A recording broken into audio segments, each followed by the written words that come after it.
Hello guys, welcome to study with पूजा।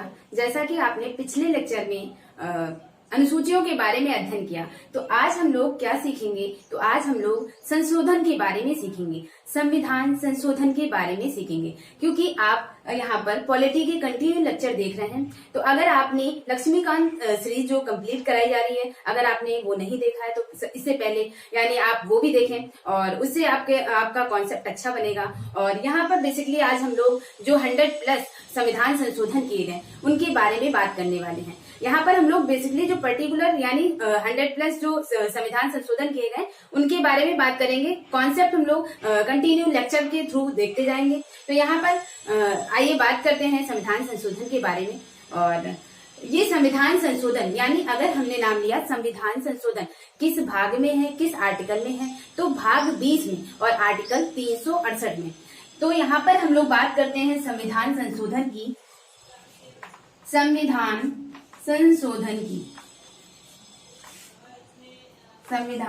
संशोधन। Dear aspirant, अगर आपने अभी तक की चैनल को सब्सक्राइब नहीं किया है तो सब्सक्राइब कर दें, बेल आइकन को प्रेस कर दें, जिससे आने वाली वीडियो की नोटिफिकेशन आपको मिल जाया करेगी। और आइए डिस्कस करते हैं संविधान संशोधन के बारे में और नोट डाउन करते जाएं आपको जो इम्पोर्टेंट लगे। और अगर आपके पास बुक है कहीं तो आप उसमें पॉइंट आउट कर लें, मार्क आउट कर लें कि जो भी आपको यहाँ पे कॉन्सेप्ट अच्छा लगे, समझ आए। तो यहाँ पर संविधान संशोधन, तो जैसा कि नाम आप देख रहे हैं संशोधन, तो इसकी जरूरत यानी संविधान में संशोधन करना। किस भाग में है संविधान संशोधन? तो भाग 20 में है, भाग 20 में है। भाग 20, जैसा कि आप जानते हैं कि मूल संविधान जो है हमारा लिखा गया वो कितने पार्ट में डिवाइड किया गया है? तो 22 पार्ट में डिवाइड किया गया है, जिसमें से संविधान संशोधन जो है वो भाग 20 में आता है। भाग 20 में कौन से आर्टिकल में आता है? तो आर्टिकल 368, आर्टिकल 368। तो आर्टिकल है 368 और भाग है 20, जिसमें हम लोग बात करेंगे संविधान संशोधन की। तो संविधान संशोधन यानी संविधान में संशोधन करना जरूरत कैसे पड़ी? जैसा कि पहला संविधान संशोधन, प्रथम संविधान संशोधन कब होता है? तो प्रथम संविधान संशोधन 1951 में होता है। 1951 में प्रथम संविधान संशोधन हो जाता है। किससे संबंधित है प्रथम संविधान संशोधन? तो भूमि सुधार कानून से संबंधित है।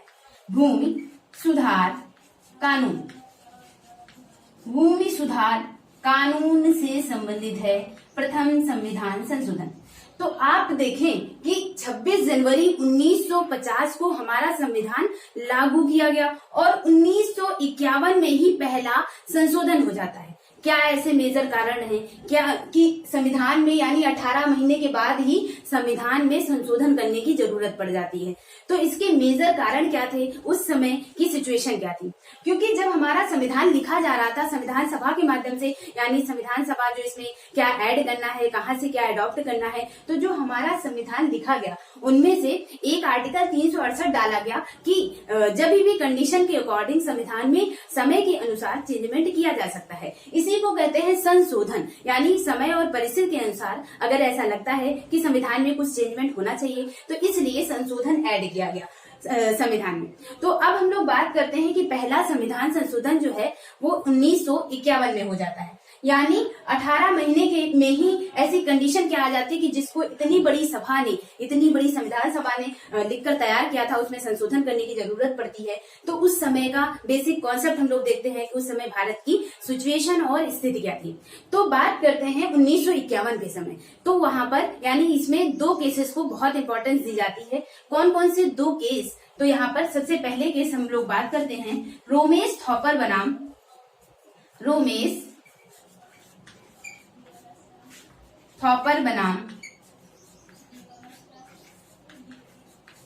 मद्रास राज्य,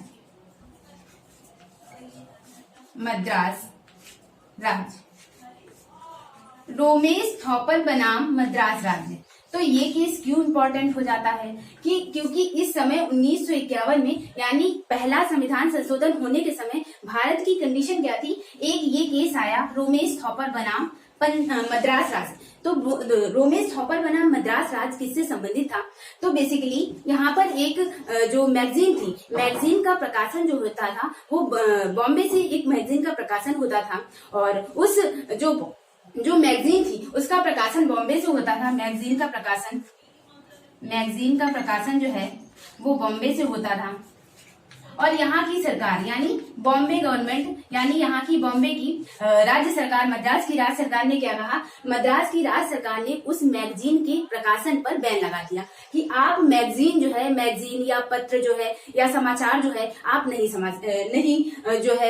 सर्कुलेट कर सकते, क्योंकि ये जो मैगजीन है, ये जो समाचार पत्र है, ये पूरे इंडिया में सर्कुलेट किया जाता था। पूरे इंडिया में ये न्यूज, ये खबरें यहाँ से जाती थी, तो यहाँ पर इसको बैन किया जाता है। अब आप सोचते हैं कि किसी चीज को बैन कैसे किया जा सकता है? तो बैन इस बेसिस पे किया जा सकता है, हो सकता है कि ये जो मैगजीन थी, ये पत्रिका, हो सकता है कि जरूरत से ज्यादा कुछ यानी आवश्यकता से ज्यादा इसमें कुछ चीजें एक्सप्लेन की गई हो, या फिर सरकार को ये जो मैगजीन कोई चीजें छापती हो वो पसंद ना आ रही हो, यानी कि वो लॉ को उल्लंघन करने वाली हो, एक्ट रूल को तोड़ने वाली हो, तो यानी इस कंडीशन में इस मैगजीन का प्रकाशन जो है बंद कर दिया जाता है। अब यहाँ के लोग जो इस प्रकाशन से, इस मैगजीन से जुड़े हुए लोग थे, यानी जो इस संपादकीय से जुड़े हुए लोग थे, उन्होंने क्या किया? जब इसका प्रकाशन बंद किया गया तो वो लोग कोर्ट गए। अब कोर्ट गए जब यहाँ के लोग, यानी मैगजीन के प्रकाशन से जुड़े हुए जो लोग थे, वो कोर्ट जाते हैं, और उन्होंने कोर्ट में क्या, किस बेसिस पे वो लड़ेंगे अपना कोर्ट केस? यानी क्योंकि वो कहेंगे कि जब आर्टिकल 19 क्या है? आर्टिकल 19 हमें जब अभिव्यक्ति की आजादी देता है, बोलने की आजादी देता है, क्योंकि आपने देखा आर्टिकल 19 में 6 प्रकार की स्वतंत्रताएं हैं, और 6 प्रकार की स्वतंत्रताएं कौन कौन सी स्वतंत्रताएं? जैसे कि पहला है वाक और अभिव्यक्ति की स्वतंत्रता। वाक और अभिव्यक्ति की स्वतंत्रता, अभिव्यक्ति की स्वतंत्रता। तो ये जो पहला 19A आर्टिकल में वाक और अभिव्यक्ति की स्वतंत्रता है, इसी में आता है प्रिंटिंग प्रेस वगैरह। तो यानी इनकी अभिव्यक्ति की आजादी, हम कुछ भी छाप सकते हैं, कोई भी खबर, ये हमारा मौलिक अधिकार है। आर्टिकल 19 मौलिक अधिकार में कहां से कहां आर्टिकल तक की बिलोंग करता है? तो 12 से 35 आर्टिकल। भाग 3 किसके बारे में है? मौलिक अधिकारों के बारे में है। और कहां से कहां तक एग्जिस्ट करता है भाग 3? तो 12 से 35 आर्टिकल। 12 से 35 आर्टिकल। तो 12 से 35 आर्टिकल चूंकि भाग 3 में एग्जिस्ट करता है, और भाग 3 है मौलिक अधिकार, तो यहाँ पर ये किस बेसिस पर लड़ाई करेंगे अपनी? चूंकि आर्टिकल 19 में 6 प्रकार की स्वतंत्रताएं हैं। वाक और अभिव्यक्ति की स्वतंत्रता, आवाज विचरण की स्वतंत्रता, शांत और निरायुध सम्मेलन करने की स्वतंत्रता, शांत और निरायुध सम्मेलन करने की स्वतंत्रता, निरायुध सम्मेलन करने की स्वतंत्रता। उसके बाद आप देखेंगे व्यापार करने की स्वतंत्रता, व्यापार की स्वतंत्रता, निवास की स्वतंत्रता, निवास की स्वतंत्रता। तो आप देखते हैं जो आर्टिकल 19 है, इस तरह की हमको 6 स्वतंत्रताएं प्रोवाइड कराता है। तो ये जो मैगजीन के प्रकाशन से, संपादकीय से जुड़े हुए लोग हैं, वो क्या कहेंगे कोर्ट में? उन्होंने क्या कहा कि जब हमें आर्टिकल 19, हमारा फंडामेंटल राइट है, हमारा मौलिक अधिकार है कि हम अपनी अभिव्यक्ति की आजादी है, और अगर हम मैगजीन का प्रकाशन कर रहे हैं तो किस बेसिस पे हमें रोका जा रहा है, यानी किस बेसिस पर हमें रोका जा रहा है? तो यहाँ पर ये कंडीशन हुई कि अब सरकार है, यानी राज्य सरकार जो है, वो राज्य सरकार यहाँ पर इसको बैन लगा रही है, और लोग इसके खिलाफ जा रहे हैं, यानी किसको बेस बना करके, किसको हथियार बना करके? तो मौलिक अधिकारों को हथियार बना करके कि ये मेरा मौलिक अधिकार है, फंडामेंटल राइट है, बोलने की आजादी है। तो इस बेसिस पे वो अपने आप को डिफेंड कर रहे हैं, और राज्य सरकार कह रही है कि ये ऐसी चीजें नहीं छाप सकते। यानी अब कंडीशन क्या हुई? अब लोग जब हैं, यानी उन्होंने अपना पॉइंट ऑफ व्यू रखा कि हमें बोलने की आजादी है, इसलिए हम कुछ भी छाप सकते हैं। अब सरकार को यहाँ पर क्योंकि फंडामेंटल राइट्स यानी सरकार को रिस्ट्रिक्शन कर रहे थे, यानी सरकार के ऊपर एक तरह से जो है दबाव बना रहे थे, एक तरह से कहते हैं कि सरकार को स्वतंत्र रूप से कार्य करने की स्वतंत्रता नहीं हो रही थी। इसीलिए हम कहते हैं कि जो मूल अधिकार है वो सकारात्मक और नकारात्मक दोनों प्रवृत्ति के होते हैं। यानी सकारात्मक तो व्यक्ति के संबंध में, यानी पर्टिकुलर कोई व्यक्ति है उसके संबंध में तो मूल अधिकार जो है वो सकारात्मक है। लेकिन अगर कोई यानी राज्यों के संदर्भ में बात की जाए, क्योंकि राज्य की शक्तियों को ये रिस्ट्रिक्शन कर रहे हैं, राज्य की शक्तियों को ये कम कर रहे हैं, तो राज्य के संदर्भ में देखा जाए तो मूल अधिकार जो है वो नकारात्मक प्रवृत्ति दर्शाते हैं। तो इस बेसिस पे देखा जाए कि यानी इन्होंने अपना पॉइंट ऑफ व्यू रखा, और इस बेसिस पे यानी जो बॉम्बे हाई कोर्ट था, मद्रास हाई कोर्ट या बॉम्बे हाई कोर्ट था यहाँ पर, तो उसने क्या किया, उसने जो वर्डिक्ट दी, यानी यहाँ पर क्या हुआ, यहाँ पर ये सरकार को ये आवश्यकता महसूस हुई कि जो आर्टिकल 19 है, जो फंडामेंटल राइट है, उनमें कुछ संशोधन करने की जरूरत है। यानी ऐसे किसी को भी, यानी ऐसे कोई भी व्यक्ति कुछ भी नहीं बोल सकता है, यानी कुछ भी, अगर इससे लॉ एंड ऑर्डर खराब हो रहा है, मैनेजमेंट खराब हो रहा है, हो सकता है अछूता देश की अछूता खराब हो जाए, दंगे भड़क जाए, तो ऐसी कंडीशन में सबको, यानी हर व्यक्ति को बोलने की आजादी है, लेकिन इस पर भी कुछ रिस्ट्रिक्शन होने चाहिए, कुछ पाबंदी होनी चाहिए कि क्या बोल सकते हैं क्या नहीं। तो इस बेसिस पे आर्टिकल 19 में 8 प्रकार की रिस्ट्रिक्शन लगाएगी। कौन कौन सी 8 प्रकार की रिस्ट्रिक्शन, यानी इस केस से क्या हुआ, इस केस से 8 प्रकार की सुप्रीम कोर्ट का जो जजमेंट आया, उस सुप्रीम कोर्ट के जजमेंट में 8 प्रकार के रिस्ट्रिक्शन फंडामेंटल, जो आर्टिकल 19 है फंडामेंटल राइट, इसमें 8 प्रकार के रिस्ट्रिक्शन लगाए गए, और ये कहा गया कि हाँ, अगर आप बोल सकते हैं, आपको अभिव्यक्ति की आजादी है, लेकिन आप अगर ऐसा कुछ नहीं बोलेंगे जिससे भारत की अखंडता और अछूता जो है इसको प्रभावित करे, यानी आप ऐसा कोई जो है स्टेटमेंट नहीं दे सकते जिससे भारत की अखंडता और अछूता प्रभावित हो, भारत की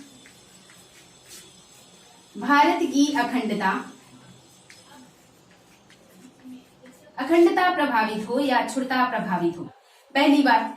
दूसरा, आप क्या नहीं बोल सकते हैं, तो दूसरा, आप अगर कोई न्यायालय ऐसा जजमेंट देता है और उस जजमेंट पे अगर आप कोई टिप्पणी करते हैं, तो उस टिप्पणी को, यानी अभी क्या कहा जाता है जैसे न्यूज और मीडिया, कि जब तक सुप्रीम कोर्ट या किसी भी फैसले पर पूरा जो है जजमेंट ना दे दे, फाइनल फैसला ना दे दे, तब तक आप बाहर मीडिया वाले उसको प्रचार में ना करें, यानी उससे दंगे भड़क सकते हैं, लोगों की मनोभावनाओं को ठेस पहुंच सकती है।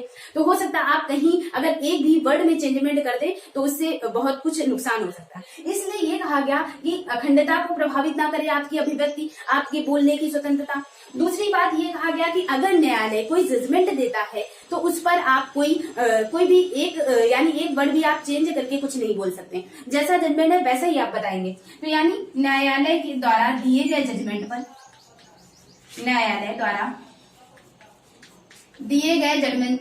पर टीका टिप्पणी नहीं कर सकते, दिए गए जजमेंट पर टीका टिप्पणी ना करें। फिर उसके बाद तीसरी कंडीशन क्या होती है, तीसरी कंडीशन ये होती है कि यानी अखंडता ना प्रभावित हो, लोगों के मध्य दंगे ना भड़के, और उसके बाद न्यायालय द्वारा दिए गए जजमेंट पर आप कोई टीका टिप्पणी इस तरह से ना करें। तो यानी यहाँ पर पूरा फोकस इस चीज से किया जा रहा है कि आप अभिव्यक्ति की आजादी है, लेकिन ऐसे कोई कार्य ना करें जिससे सरकार दिक्कत में आए। यानी तीसरा पॉइंट यहाँ पर ये जोड़ा जाता है कि अगर कोई देश हमारे साथ मित्रवत देश है, मित्रवत देश किसे कहते हैं, जिसके साथ भारत के अच्छे संबंध होते हैं, तो इस कंडीशन में ये बात कहेगी कि अगर कोई देश जिसके साथ मित्रवत संबंध है, आप उसके बारे में कोई ऐसे वर्डिक्ट ना बोलें, कोई ऐसे शब्द ना बोलें जिससे हमारे मित्रवत संबंध खराब हो, यानी भारत के मित्रवत संबंध खराब ना हो। तो यानी यहाँ पर हम इरेज करेंगे। तो तीसरी बात क्या बोली जाती है, तीसरी बात कि आप ऐसा कोई जजमेंट, ऐसा कोई अभिव्यक्ति ना करें जिससे मित्रवत देशों के साथ हमारी मित्रवत देशों से संबंध खराब हो, मित्रवत देशों से संबंध खराब हो,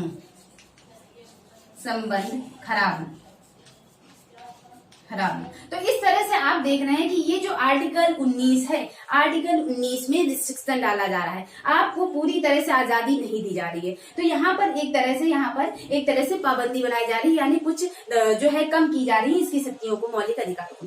तो ये तो था रोमेश हॉपर बनाम जो है मद्रास राज केस। तो यानी यहाँ पर अब सरकार को जरूरत महसूस हुई थी कि जो फंडामेंटल राइट है, जो लोगों को प्रोटेक्ट दे रहा है, तो इसको थोड़ा बहुत इसमें संशोधन करने की जरूरत है।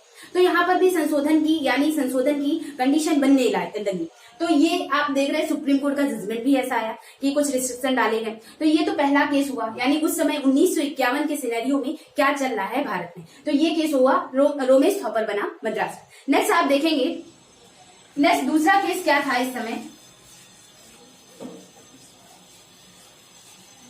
नेक्स्ट था चंपाइकम दोराई राजन केस।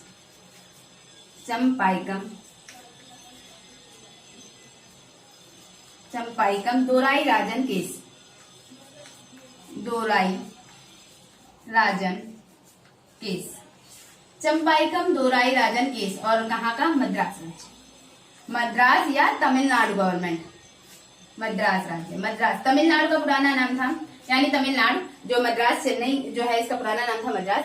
तो इस तरह से कह सकते हैं तमिलनाडु गवर्नमेंट या मद्रास राज्य। क्या कंडीशन, चंपाइकम दोराई राजन केस 1951 के स्ट्रक्चर के टाइम पे क्या इसकी भूमिका है। तो चंपाइकम दोराई राजन केस किससे संबंधित था, आपसे क्वेश्चन कैसे बनता है, आपसे क्वेश्चन ये पूछ देगा, जैसे अभी आपने देखा रोमेश थॉपर बनाम, तो आपसे क्वेश्चन ये पूछ दिया जाएगा कि रोमेश थॉपर बनाम जो मद्रास राज्य है, रोमेश थॉपर बनाम केस जो है वो किससे संबंधित है, अभिव्यक्ति की आजादी से या अबाध विचरण से या फिर शोषण के विरुद्ध अधिकार से, यानी किसके खिलाफ इसमें लड़ाई लड़ी गई और क्या जजमेंट किस बेसिस पे इसमें लड़ाई ली गई।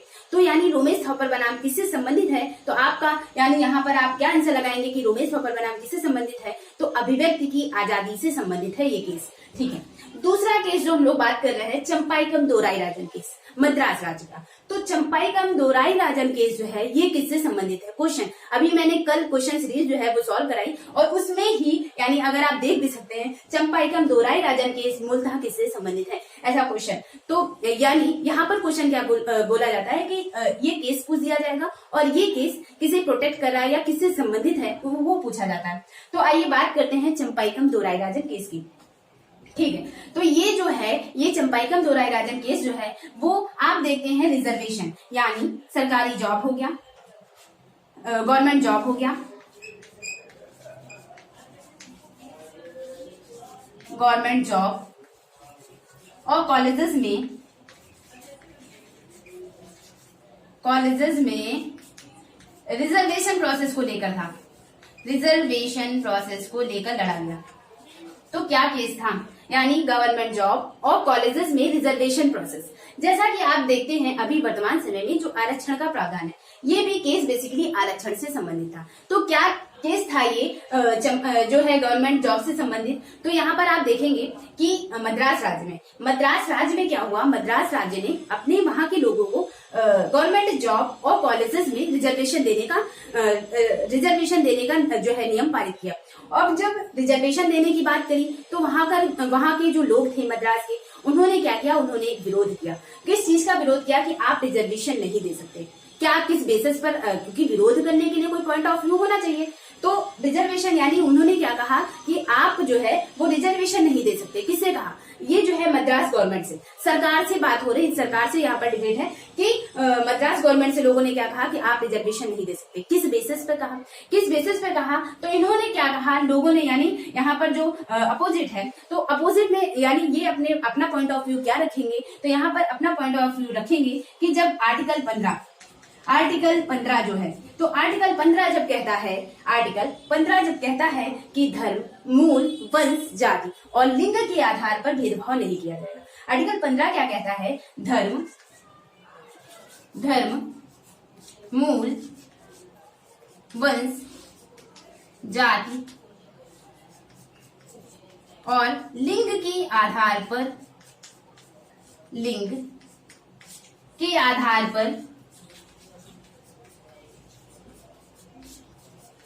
विभेद पर प्रतिषेध।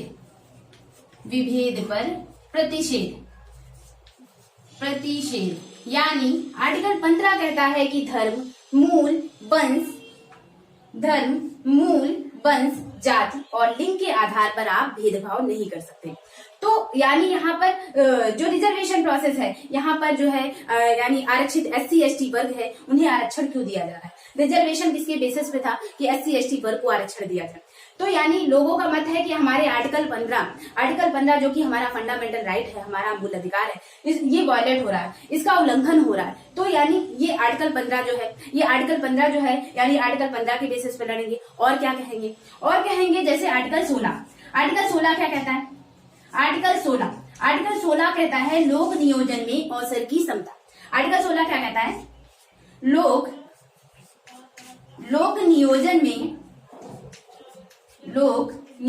में अवसर की समता। इसका क्या मीन्स है? इसका मीन्स है अवसर की समता।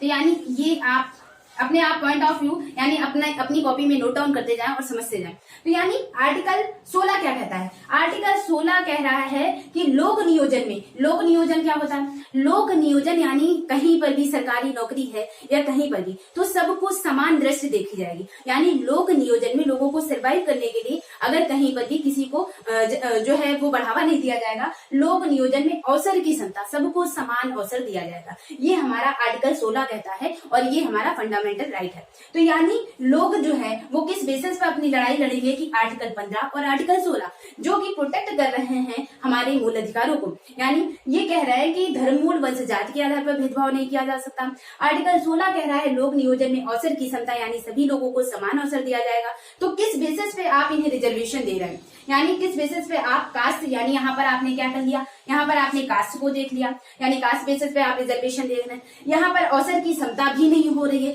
सबको समान अवसर नहीं दिए जा रहे हैं। तो यानी अब लोगों का भी, यानी अब आप यहाँ देख रहे हैं कि इनका पॉइंट ऑफ व्यू भी सही है कि क्योंकि हमारा फंडामेंटल राइट जो है वो हनन नहीं होना चाहिए। तो ये इनका पॉइंट ऑफ व्यू है। अब सरकार किस बेसिस पे कहेगी, यानी सरकार के पास अपना पॉइंट ऑफ व्यू रखने के लिए क्या है? सरकार किस बेसिस पे अपने आप को प्रोटेक्ट करेगी? तो सरकार के पास क्या है? तो सरकार कहेगी कि जैसा कि आप फंडामेंटल राइट की बात करते हैं, वैसे ही हम जो है हम किस बेसिस पे रिजर्वेशन की बात कर रहे हैं कि रिजर्वेशन दिया जाएगा, तो हम डीपीएसपी के थ्रू बात कर रहे हैं, यानी directive principle of state policy. DPSP क्या है? DPSP directive principle of state policy. मैं यहाँ नीचे इरेज कर देती हूँ।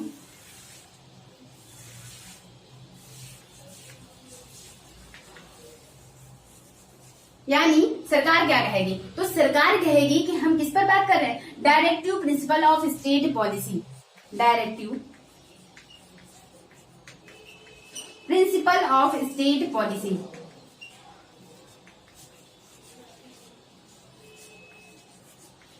स्टेट पॉलिसी यानी अब ये क्या कह रहा है कि यानी ये सरकार जो है वो सरकार कह रही है कि हमारे राज्य के नीति निर्देशक सिद्धांत, राज्य के नीति निर्देशक सिद्धांत बेसिकली किस भाग में है? भाग 4 में। तो भाग 4 में कहां से कहां आर्टिकल जो है कितने से कितने आर्टिकल बिलोंग करते हैं राज्य की नीति निर्देशक सिद्धांतों में? तो 36 से 51 आर्टिकल, यानी राज्य की नीति निर्देशक सिद्धांत, नीति निर्देशक सिद्धांत कहां से कहां तक आर्टिकल में? 36 से 51, 36 से 51 आर्टिकल जो है। तो यानी यहाँ पर बात, यानी सरकार अपना पॉइंट ऑफ व्यू क्या रख रही है? तो सरकार कह रही है कि जैसा कि राज्य की नीति निर्देशक सिद्धांतों में कहा गया है, और राज्य की नीति निर्देशक सिद्धांतों में कहा गया है कि सरकार का, यानी राज्य सरकार का ये उत्तरदायित्व है, यानी ये किस बेसिस पे लड़ाई लड़ेगी, सरकार किस बेसिस की दुहाई देगी? तो आर्टिकल 46। आर्टिकल 46 तो सरकार कहेगी कि आर्टिकल 46 जो कि हमारा डीपीएसपी है, राज्य की कर्तव्य कुछ बताए गए हैं, राज्य की कुछ अपने उत्तरदायित्व बताए गए हैं, उनके अंतर्गत जो है आर्टिकल 46 समाहित किया गया है। और उसमें कहा गया है आर्टिकल 46 के थ्रू कि राज्य का ये कर्तव्य है कि जो उस राज्य में, यानी अनुसूचित जाति, आर्टिकल 46 किस बेसिस पे बात करता है? तो आर्टिकल 46 कहता है अनुसूचित जाति, अनुसूचित जाति और अनुसूचित जनजाति, अनुसूचित जाति और अनुसूचित जनजाति तथा अन्य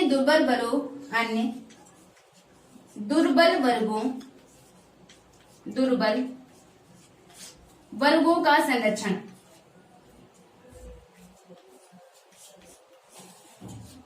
वर्गों का संरक्षण।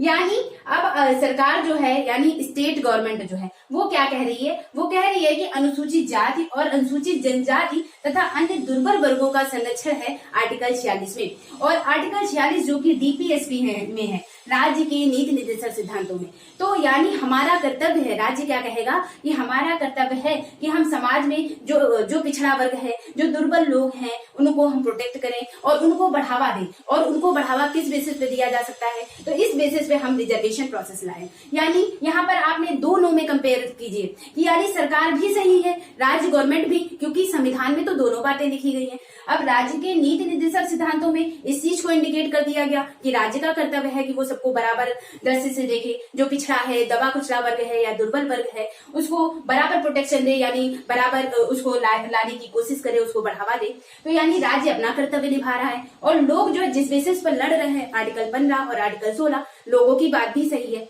अब आप डिसीजन करिए कि आप किसको महत्व दे सकते हैं। तो यानी यहाँ पर भी सरकार के, यानी अब जब न्यायालय में ये गया, यानी सबसे पहले ये मद्रास राज्य का केस था, तो मद्रास राज्य के हाई कोर्ट में ये गया। मद्रास राज्य के हाई कोर्ट में जब ये फैसला गया और मद्रास की जो गवर्नमेंट थी, यानी मद्रास न्यायपालिका ने क्या जजमेंट दिया, मद्रास की हाई कोर्ट ने क्या जजमेंट दिया, तो मद्रास की हाई कोर्ट ने कहा कि यानी डीपीएसपी है और लोग जो प्रोटेक्ट कर रहे हैं, लोग जो अपनी बात रख रहे हैं, वो फंडामेंटल राइट के थ्रू रख रहे हैं। तो यानी मद्रास गवर्नमेंट का, यानी मद्रास जो है न्यायपालिका का, मद्रास हाईकोर्ट का क्या जजमेंट आता है इस केस पर, तो मद्रास हाईकोर्ट जो है, यानी इन दोनों केसेस में मद्रास हाईकोर्ट ने क्या कहा, मद्रास हाईकोर्ट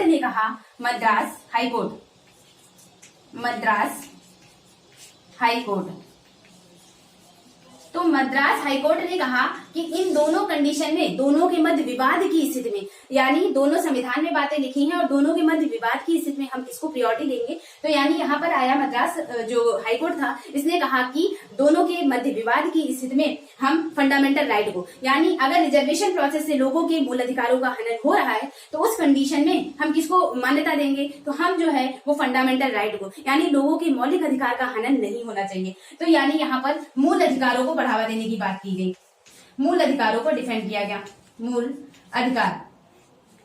अधिकारों को संरक्षित रखने की बात कही गई, अब जब मद्रास गवर्नमेंट यहां से हार जाती है मद्रास हाई कोर्ट से, अब ये सुप्रीम कोर्ट में इसको चैलेंज करेगी, यानी अब ये केस कहाँ जाएगा, सुप्रीम कोर्ट में। तो जब सुप्रीम कोर्ट में ये केस जाता है सुप्रीम कोर्ट में, तो सुप्रीम कोर्ट ने क्या कहा, सुप्रीम कोर्ट ने भी दोनों के विवाद की स्थिति को देखा और ये कंडीशन क्योंकि 1951 की थी और 1951 में यानी अभी अभी हमारा जो कॉन्स्टिट्यूशन है, यानी हमारा जो संविधान है, वो अभी इसके 18 महीने ही हुए थे कि ये विवाद की पूरी स्थिति, उस समय पूरा स्ट्रक्चर आप देख रहे हैं कि भारत में कैसी स्थिति चल रही है, किस तरह की डिबेट आप देख रहे हैं, क्योंकि इससे पहले संविधान की व्याख्या तो हुई नहीं थी, इससे पहले ऐसे कोई डिस्प्यूट, ऐसे कोई झगड़े आए नहीं थे सामने न्यायपालिका के। तो यहाँ पर आप देख रहे हैं कि अब दोनों के मध्य जब डीपीएसपी और फंडामेंटल राइट दोनों में विवाद होने की स्थिति है, तो सुप्रीम कोर्ट ने क्या कहा, सुप्रीम कोर्ट ने भी यही जजमेंट दिया कि दोनों के मध्य विवाद होने की स्थिति में, यानी सुप्रीम कोर्ट की एग्जैक्ट वर्डिंग क्या है, एग्जैक्ट वर्डिंग है कि फंडामेंटल राइट यानी मूल अधिकार और डीपीएसपी के मध्य विवाद की स्थिति में किसको प्रायोरिटी दी जाएगी, फंडामेंटल राइट को प्रायोरिटी दी जाएगी। यानी हम कोई भी, यानी राज्य गवर्नमेंट जो है, राज्य की सरकार, तो यानी यहाँ पर किसको, फंडामेंटल राइट, यहाँ पर भी किसकी बात की गई, फंडामेंटल राइट को ही प्रोटेक्ट किया गया, तो इस तरह से आप देखेंगे कि सुप्रीम कोर्ट ने भी जो जजमेंट दिया उसमें फंडामेंटल राइट को ही जो है मान्यता दी गई, बढ़ावा दिया गया और राज्य सरकार को ये इंस्ट्रक्शन दिए गए कि आप ऐसा, हालांकि आप राज्य के लिए, राज्य की नीति के लिए आप कोई भी कानून, कोई भी लॉ, कोई भी एक्ट लाएं, लेकिन उससे किसी भी कंडीशन में मूल अधिकारों का हनन नहीं होना चाहिए। यानी ये है सुप्रीम कोर्ट की बड़ी।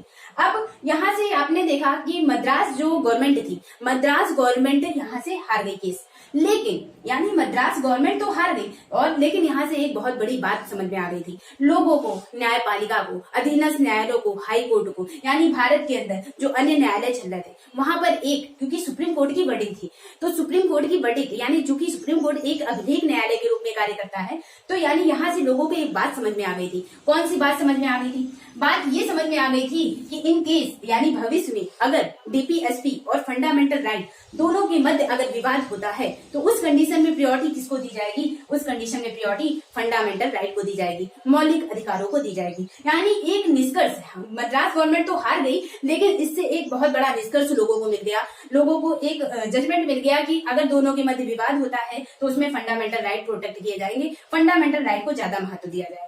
ठीक है, तो यहाँ से ये जजमेंट हुआ। अब लेकिन यहाँ पर केस क्या होता है, यानी आपने देखा कि अब जब यहाँ से मद्रास गवर्नमेंट हार गई तो अब ये कुछ तो करेगी ही। यानी इससे क्या होगा, क्योंकि पार्लियामेंट, अब कानून बनाने वाली कौन है? पार्लियामेंट है, संसद है, और एक तरफ कौन है जो इसकी व्याख्या कर रहा है? वो न्यायपालिका है, सुप्रीम कोर्ट है। तो इस तरह से आप देखते हैं कि यहाँ पर जब मद्रास गवर्नमेंट हार जाती है, और हारने के बाद आर्टिकल 368 किस चीज के लिए है? आर्टिकल 368 किस चीज के लिए है? तो यहाँ पर आप देखेंगे इस केस के बाद क्या कंडीशन हुई, चूंकि आर्टिकल 368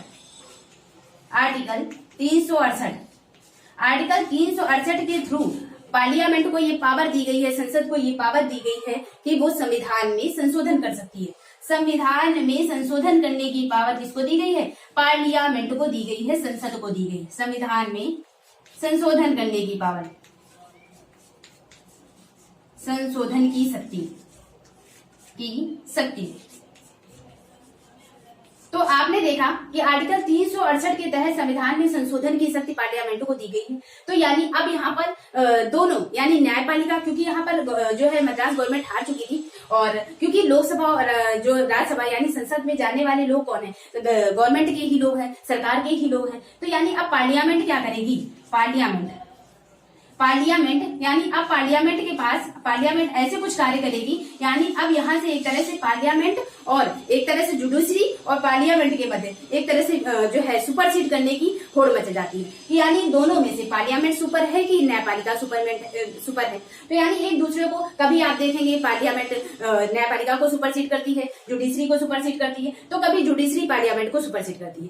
ऐसे कई केसेस आप देखेंगे। फिर उसके बाद अभी मैं कनेक्ट कर रही हूँ। तो यानी पार्लियामेंट जो है अब ऐसे कुछ लॉ बनाना चाहती है, ऐसे कुछ एक्ट बनाना चाहती है कि अगर वो कोई कार्य करे, अगर पार्लियामेंट या संसद या सरकार कोई कार्य करे तो लोग जो है वो अपने फंडामेंटल राइट की दुहाई देते हुए वो तुरंत कोर्ट केस ना करें, यानी तुरंत न्यायपालिका ना पहुंच जाए। तो इस केसेस में क्या हुआ? इस केसेस में यानी पार्लियामेंट अब कुछ संशोधन करना चाहती है मूल अधिकारों में, और यानी अब देखिए कि यहाँ पर भी संशोधन की सिचुएशन क्रिएट हो गई। और इसके पहले वाला केस आपने देखा था अभिव्यक्ति की आजादी के लिए रोमेश थॉपर बनाम मद्रास राज्य वाला, उस केस में भी संविधान में संशोधन करने की जरूरत पड़ी। और आपने देखा कि उस केस में यानी आर्टिकल 19 में अभिव्यक्ति की आजादी के लिए 8 प्रकार के रिस्ट्रिक्शन बनाए गए कि कोई कुछ भी नहीं बोल सकता है, इसे अगर ऐसा कुछ नहीं बोल सकता कि अखंडता और अछूतता प्रभावित हो। तो उसी तरह से यहाँ पर भी रिस्ट्रिक्शन बनाए गए कि यानी जो अब रिजर्वेशन प्रोसेस था, तो रिजर्वेशन प्रोसेस के थ्रू आप देखते हैं कि प्रथम संविधान संशोधन के थ्रू यानी आर्टिकल 15 जो है धर्म मूल वंश जाति के आधार पर जो भेदभाव को प्रतिषेध करता है, उसी में ही एक पॉइंट ऐड किया गया, 15(4) आर्टिकल क्लॉज ऐड किया गया। और उसमें क्या बताया गया? उसमें यानी आप देखते हैं उसमें रिजर्वेशन प्रोसेस रखा गया, उसमें ये रिजर्वेशन प्रोसेस रखा गया आर्टिकल 15(4) के तहत कि जैसे कि जो SC/ST वर्ग है तो SC/ST वर्ग को रिजर्वेशन दिया जा सकता है। हाई कोर्ट यानी जो हायर इंस्टीट्यूट है उनमें रिजर्वेशन प्रोसेस दिया जा सकता है। तो यानी महिलाएं हैं तो महिलाओं को आरक्षण दिया जा सकता है। इस बात में यानी आर्टिकल 15 में ही क्लॉज 4 जोड़ करके ये बातें ऐड की गई और प्रथम संविधान संशोधन के माध्यम से ही ऐड की गई है। तो यहाँ पर आप देखेंगे कि जब यहाँ पर आरक्षण की बात की गई आर्टिकल 15 के 4 क्लॉज में, तो यहाँ पर आरक्षण की बात, और लेकिन यहाँ पर ये भी बात आगे चलकर 2007 में और 2008 में क्रीमी लेयर सिद्धांत भी लागू होता है। क्रीमी लेयर सिद्धांत क्या होता है? आर्टिकल 15(4) के तहत क्रीमी लेयर सिद्धांत ये होता है कि रिजर्वेशन हालांकि जो है SC/ST वर्ग हो गया या महिला वर्ग हो गया उनको रिजर्वेशन दिया जाएगा, लेकिन क्रीमी लेयर सिद्धांत कहता है कि अगर किसी के फादर जो हैं वो A वर्ग या B वर्ग यानी किसी जो गवर्नमेंट जॉब है उनमें बड़े पदों पर हैं, और अगर राष्ट्रपति का बेटा है, प्रधानमंत्री का बेटा है, तो अगर इन बड़े लोगों के बेटे जो है या बच्चियां जो हैं, अगर इनके बच्चे जो हैं वो अगर इनके बच्चे जो हैं अगर ये इनके बच्चों को यहाँ पर हायर इंस्टीट्यूट में रिजर्वेशन प्रोसेस नहीं दिया जाएगा। यानी वो जो है वो अपने आप में यानी परफेक्ट है, यानी वो जो है वो इकोनॉमिकली उनकी कंडीशन सही है, और इस कंडीशन में जो है क्रीमी लेयर सिद्धांत को फॉलो करते हुए यानी यहाँ पर जो है बड़े लोगों के बच्चों को यानी यहाँ पर रिजर्वेशन प्रोसेस नहीं दिया गया है। तो इस तरह आपने 15 यानी आर्टिकल 15(4) में एक क्लॉज के थ्रू यानी रिजर्वेशन प्रोसेस को जोड़ा गया। तो इस आधार पर आप देखते हैं यहाँ पर भी संविधान संशोधन की मेजर जरूरत पड़ी। अब केस आता है भूमि, क्योंकि हमने जब पढ़ा था कि प्रथम संविधान संशोधन संबंधित किससे है, तो प्रथम संविधान संशोधन चूंकि भूमि सुधार कानून से है, तो भूमि सुधार की उस समय की क्या स्ट्रक्चर चल रहे थे। आपने 2 केसेस देखे और 2 केसेस में पूरी तरह से आपने देखा कि संविधान संशोधन की जरूरत पड़ रही, सरकार और लोगों के मध्य विवाद की सिद्ध हो रही है। न्यायपालिका भी आप देखेंगे, यानी न्यायपालिका भी स्वतंत्र रूप से एक तरह से न्यायपालिका को भी हर जगह अपनी जो है वर्डिक्ट देनी पड़ रही है, सफाई देनी पड़ रही है कि दोनों में से किसको प्रोटेक्ट किया जाए। तो इसी कड़ी में आप देखेंगे चूंकि प्रथम संविधान संशोधन भूमि सुधार कानून से संबंधित है, तो भूमि सुधार की उस समय क्या कंडीशन थी। तो आप देखेंगे नेक्स्ट आप देखेंगे कि प्रथम संविधान संशोधन, अब आपने 2 केसेस देखे और भूमि सुधार की उस समय की कंडीशन देखे, यानी भूमि के बारे में क्या वर्डिक्ट चल रही थी भूमि के बारे में। यानी जो कि प्रथम संविधान संशोधन जो है प्रथम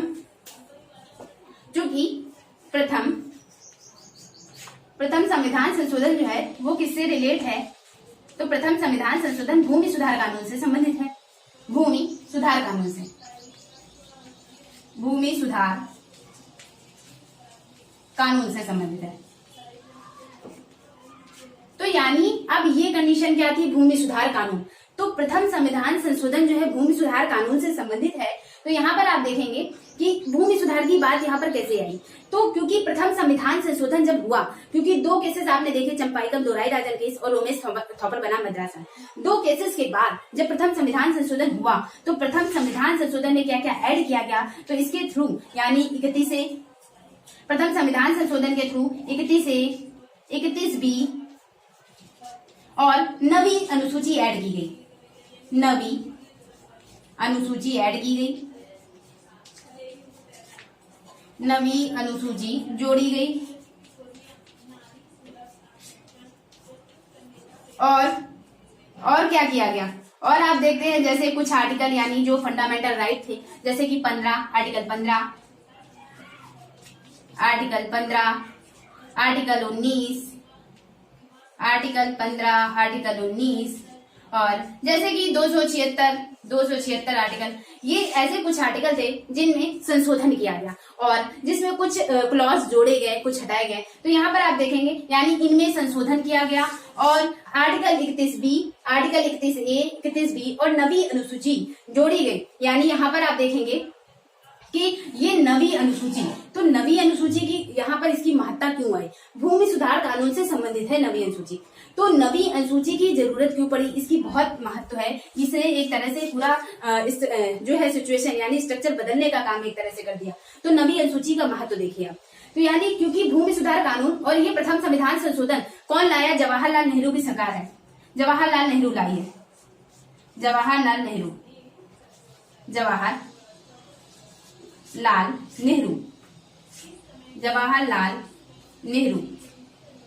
क्योंकि सरकार में कौन है, जवाहरलाल नेहरू के टाइम पे लाए गए। तो यानी यहाँ पर क्या कंडीशन थी, भूमि की। तो चूंकि अभी अभी हमारा देश आजाद हुआ था 1950 में ही, 26 जनवरी 1950 को हमारा कॉन्स्टिट्यूशन लागू हुआ था, और चूंकि अभी अभी हमारा देश आजाद हुआ था और घटना है 1951 की। ये घटना कब की है, 1951 की।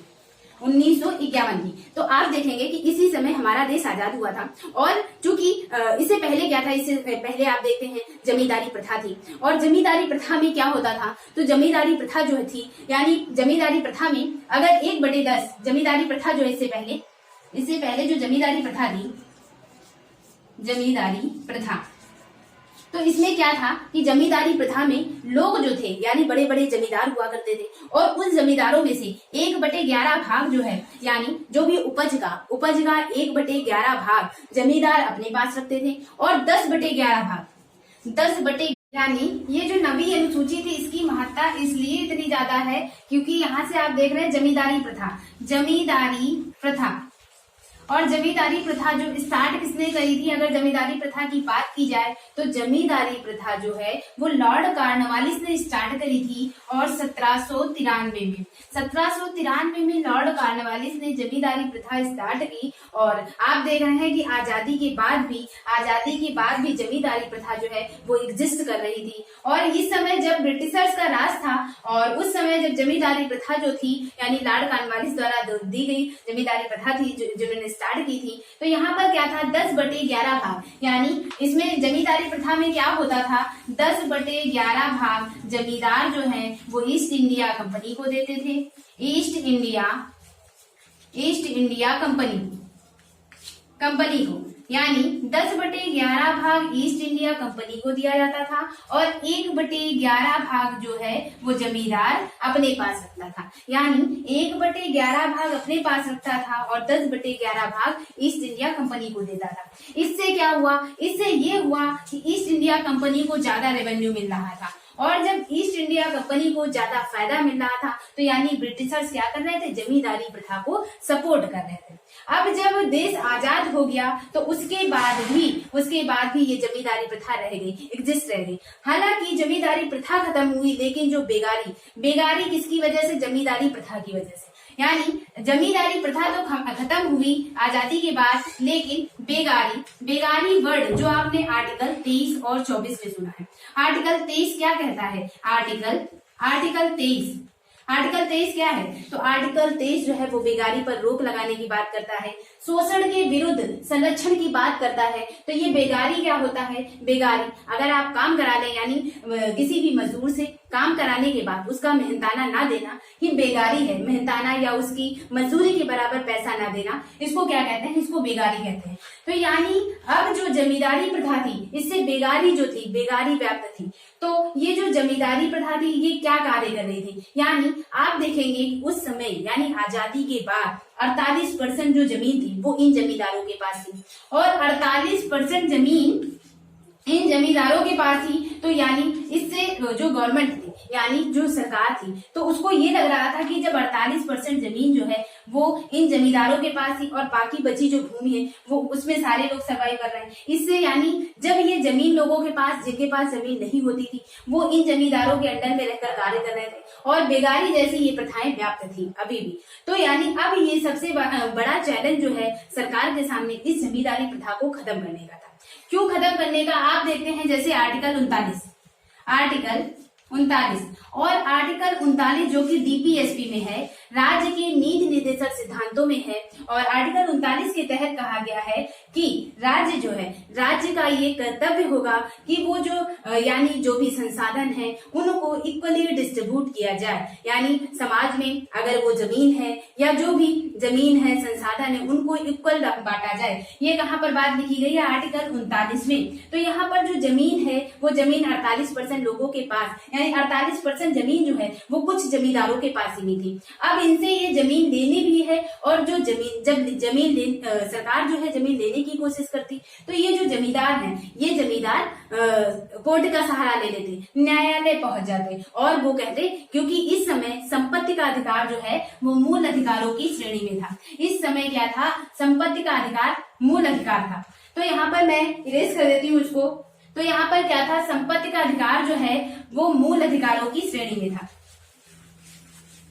संपत्ति का अधिकार, क्योंकि संपत्ति के अधिकार को आप जानते हैं, संपत्ति के अधिकार को 44वें संविधान संशोधन संपत्ति के अधिकार को वैधानिक अधिकार कब बनाया गया? वैधानिक अधिकार कब बनाया गया? तो 44वें संविधान संशोधन 1978 यानी 44वें संविधान संशोधन से संपत्ति के अधिकार को वैधानिक अधिकार बनाया जाता है 1978। यानी 1978 से पहले जो संपत्ति थी वो एक मौलिक अधिकार थी, फंडामेंटल राइट थी। तो जमींदार जब जमींदारों से उनकी जमीन ली जाती यानी जमीन लेने की सरकार सोचती औद्योगिक विकास के लिए, लोगों की भलाई के लिए, लोक कल्याण के लिए, डायरेक्टिव प्रिंसिपल को ध्यान में रखते हुए, तो यानी जमींदार अपने को प्रोटेक्ट करते हुए वो जमींदार जो है वो कोर्ट चले जाते कि इससे मेरे यानी जो जमीन लेने से हमारे फंडामेंटल राइट जो है, फंडामेंटल राइट का उल्लंघन हो रहा है। तो इससे पहले आपने देखा कि जैसे रोमेश थॉपर बनाम और चंपकम दोरायराजन केस, और दोनों जो केस थे, दोनों केस, तो वहां पर क्या बात की गई थी, दोनों केसों में आपने देखा कि कुछ ऐसे डिस्प्यूट, कुछ ऐसे झगड़े हो रहे थे जिसके थ्रू यानी संविधान संशोधन की आवश्यकता महसूस हो रही थी। तो इसी दौरान यानी जमींदारी प्रथा भी जो थी, जमींदारी प्रथा, तो यहाँ पर आप देख रहे हैं कि ये जो जमींदारी प्रथा थी इसको नवी अनुसूची में डालने की जरूरत क्यों पड़ी, क्योंकि लोग इसका हवाला देते हुए, मूल अधिकारों का हनन होने का हवाला देते हुए कोर्ट पहुंच जाते हैं।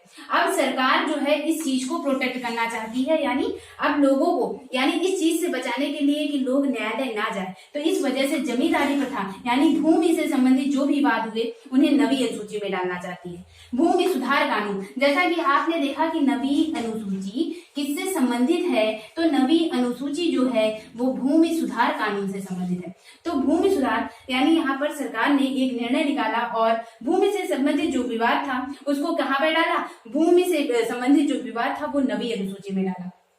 यानी इसके थ्रू क्या हुआ, नवी अनुसूची की इंपॉर्टेंस, कि नवी अनुसूची का जुडिशियल रिव्यू नहीं हो सकता था।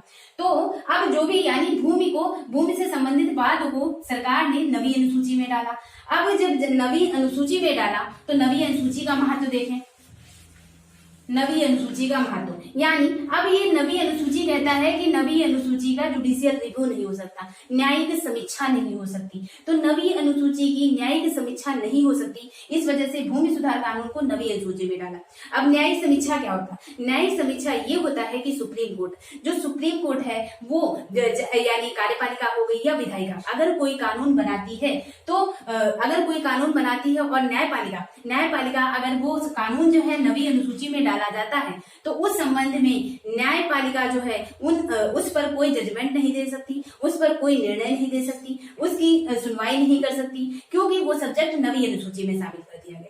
तो एक रास्ता निकाला गया, यानी एक मेजर चेंजमेंट लाने वाला जो एक इम्पैक्ट पड़ा नवी अनुसूची का, कि यानी अब सरकार जो है वो सरकार ने भूमि सुधार को नवी अनुसूची में डाला। जब भूमि सुधार को नवी अनुसूची में डाला तो इससे लोग जो हैं यानी जिनकी जमीन ली जा रही थी, जो बड़े बड़े जमींदार थे, उनकी भूमि को लिया गया और औद्योगिक कार्यों में लगाया गया, जिससे लोगों को फायदा हुआ। तो इससे क्या हुआ, भूमि सुधार कानून को नवी अनुसूची में डाला गया। ठीक है, अभी तक तो ठीक था जब तक भूमि सुधार कानून जो है वो नवी अनुसूची में डाला गया। धीरे धीरे क्या हुआ कि सरकार जो है वो अपनी शक्तियों को बढ़ाने लगती है। एक तरह से कह दें कि इसमें वर्तमान समय में जैसे आप देखते हैं 284 विषय शामिल किए गए हैं नवी अनुसूची में, यानी जो 284 विषय नवी अनुसूची में डाले गए, तो आप देख रहे हैं इसकी महत्ता इतनी ज्यादा कैसे बढ़ जाती है कि नवी अनुसूची में 284 सब्जेक्ट डाल दिए जाते हैं वर्तमान समय में। तो ये बात इसलिए निकल कर आती है क्योंकि नवी अनुसूची में कहा गया था कि नवी अनुसूची में जो भी सब्जेक्ट, जो भी विषय डाले जाएंगे उसकी न्यायिक समीक्षा नहीं की जा सकती। तो धीरे धीरे इसका मिसयूज होने लगा और नवी अनुसूची में कई ऐसे प्रावधान, कई ऐसे कानून, यानी जब सरकार को लगता कि अगर हम ऐसा कोई कानून, कोई ऐसा लॉ बना रहे हैं, एक्ट बना रहे हैं जिससे किसी के फंडामेंटल राइट्स या किसी के मौलिक अधिकारों का हनन हो रहा है, तो वो ऐसे कानूनों को नवी अनुसूची में डाल देता। और जब यानी सरकार जो है इस तरह से बहुत से कानूनों को नवी अनुसूची में डालने लगी। अब जब किसी भी चीज की अधिकता हो जाती है, यानी अगर आप नवी अनुसूची में ज्यादा से ज्यादा चीजें डालने लगे तो यानी अब इसकी एक तरह से अति हो गई, तो अब इसमें संशोधन करने की इसमें भी जरूरत पड़ी। तो एक केस आप जानते हैं, बहुत फेमस केस, केशवानंद भारती बनाम केरल राज्य। तो यानी अभी तो आपने नवी अनुसूची के महत्व को देखा कि इसका जुडिशियल रिव्यू नहीं हो सकता नवी अनुसूची में जो भी सब्जेक्ट डाले जाते हैं। फिर उसके बाद इससे संबंधित जो केस है केशवानंद भारती बनाम केरल राज्य, केशवानंद भारती बनाम केरल राज्य, केरल राज्य। तो ये केस क्या था, केशवानंद भारती बनाम केरल राज्य। तो केरल राज्य बेसिकली ये 24 अप्रैल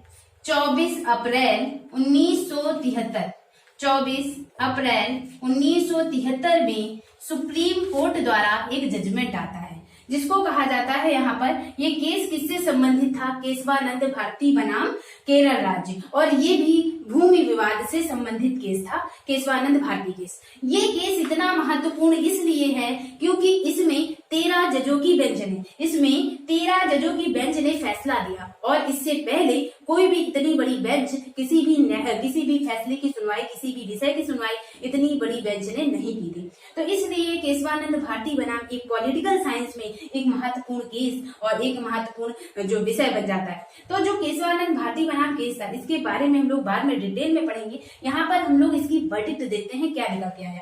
तो यानी केशवानंद भारती बनाम जो केरल राज्य था, तो इसमें ये निष्कर्ष दिया गया, सुप्रीम कोर्ट द्वारा ये वर्डिक्ट दी गई कि पार्लियामेंट आर्टिकल 368 का यूज करते हुए, पार्लियामेंट आर्टिकल 368 का यूज करते हुए संविधान के किसी भी भाग में संशोधन कर सकती है, लेकिन इससे किसी यानी संविधान के मूलभूत ढांचे को परिवर्तित किए बिना। यानी यहाँ पर क्या वर्डिक्ट दी गई केशवानंद भारती बनाम केरल राज्य में, यहाँ पर यह दिया गया कि जो पार्लियामेंट है, जो संसद है, वो किसी भी संविधान के किसी भी भाग में संशोधन कर सकती है, किसी भी आर्टिकल में, लेकिन उससे संविधान का मूलभूत ढांचा जो है वो परिवर्तित नहीं होना चाहिए। ये था केशवानंद भारती बनाम, यानी जब कहा गया कि मूलभूत ढांचा परिवर्तित नहीं होना चाहिए, तो यहाँ पर आप जानते हैं 13 जजों की बेंच ने जो फैसला दिया, तो जब मूलभूत ढांचा परिवर्तित नहीं होना चाहिए, और ये केस है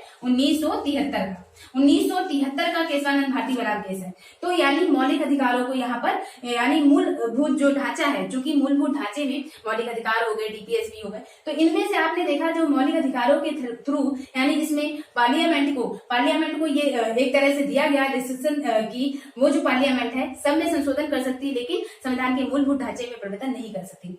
तो इस तरह से भूमि सुधार कानून से एक और केस जुड़ा, केशवानंद भारती बनाम केरल राज्य। तो यहाँ पर आप देखते हैं कि नवी अनुसूची जो है इसमें धीरे धीरे कई ऐसी चीजें जोड़ी जाने लगी जिनकी यानी अधिकता हो रही थी। इसी तरह एक केस आया जो SC/ST रिजर्वेशन का एक केस था। तो यहाँ पर नेक्स्ट देखेंगे कि जो वर्तमान समय में यानी 2007 की बात है, यहाँ पर क्या हुआ, SC/ST रिजर्वेशन जो है, SC/ST OBC रिजर्वेशन की बात आई, एक केस आया और दक्षिण साइड से। तो SC/ST रिजर्वेशन का मुद्दा उठा और इसमें क्या हुआ, इसमें 69% आरक्षण देने की बात की गई। यानी SC/ST जो रिजर्वेशन था इसमें 69% जो है आरक्षण देने की बात हुई। चूंकि इससे पहले जो आपने देखा, जैसे कि इससे पहले जो आर्टिकल 15 है, आर्टिकल 15 और आर्टिकल 16 जो कि लोक नियोजन में अवसर की क्षमता देता है, उसमें आर्टिकल 16 में आप देखते हैं आर्टिकल 16 लोक नियोजन में अवसर की क्षमता के थ्रू आर्टिकल 16 में जब प्रावधान किए गए प्रथम संविधान संशोधन के माध्यम से, तो उसमें आपने देखा कि SC/ST रिजर्वेशन जो है वो 50% से ज्यादा नहीं होना चाहिए। जो यानी इंदिरा शाही बनाम ने जबकि 10% आरक्षण की मांग भी करी थी अदर, तो लेकिन उसको मना कर दिया गया उस चीज को, और ये कहा गया कि जो आरक्षण है वो आरक्षण जो है वो 50% से ज्यादा नहीं हो सकता। यानी आर्टिकल 16 में लोक नियोजन में अवसर की क्षमता जो है आर्टिकल 16, उसमें कुछ प्रथम संविधान संशोधन के माध्यम से कुछ जो वर्डिक्ट डाली गई बाद में संशोधन के माध्यम से, तो उसमें ये कहा गया कि 50% से ज्यादा आरक्षण नहीं हो सकता। तो उसके बाद जब ये SC/ST वाला केस आया रिजर्वेशन प्रोसेस, तो इसमें 69% रिजर्वेशन की बात की गई और इसको शामिल ये कहा गया कि इसको नवी अनुसूची में डाल दिया जाए।